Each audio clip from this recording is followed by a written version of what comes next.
Louis Sarkozy, si tu prends de la cocaïne chez toi, tu fais de mal à personne. Le Benjamin des fils de Nicolas Sarkozy et Cécilia Acca parle de la drogue et de son combat pour la légaliser.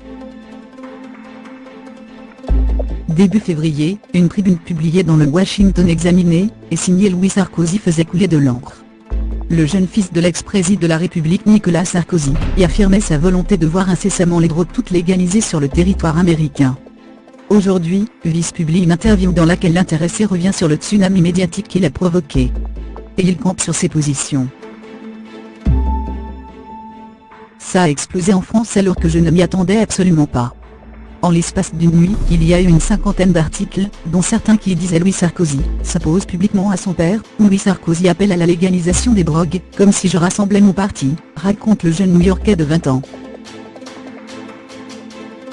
Mais la majorité des retours ont été plutôt positifs.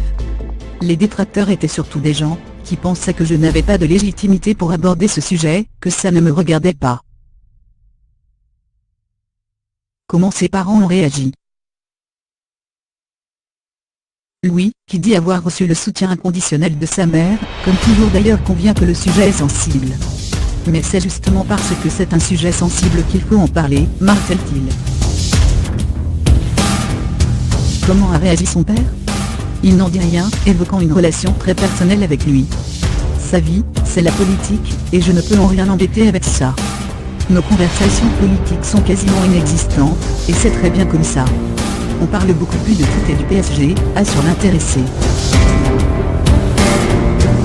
Pour Louis Sarkozy, si le débat en France, et d'ailleurs relancé par la gauche, est encore tabou, il gagne du terrain aux États-Unis, où 3 États ont légalisé la marijuana à usage récréatif.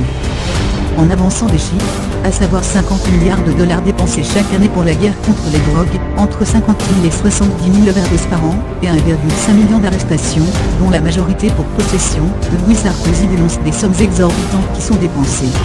En vain dans cette lutte, ce qui est assez absurde. Consommation personnelle. Le jeune homme, qui dit avoir été influencé par la culture du libre-échange et du débat, avoue avoir déjà essayé de fumer de la weed, comme un rite de passage pour la jeunesse américaine. Et il n'hésite pas à lâcher quelques perles, que chacun interprétera à sa façon. Si tu es seul chez toi et que tu prends de la cocaïne ou de la méthamphétamine, tu ne fais de mal à personne. C'est un peu plus controversé de le dire, mais c'est ce que je pense. Le vrai danger du cannabis, c'est de fumer et rester sur son canapé toute la journée, dit-il, faisant par ailleurs des comparaisons avec les ravages de l'alcool. Pourtant il y a comme une impossibilité que cela soit traité de la même façon dans le débat public, comment peut-il? Et de philosopher, ta liberté en tant qu'individu, s'arrête au moment où celle d'un autre commence. Quand tu prends la voiture intoxiquée par un verre de whisky ou un joint, tu mets en danger la liberté des autres. Mais si tu es seul chez toi et que tu prends de la cocaïne ou de la méthamphétamine, tu ne fais de mal à personne.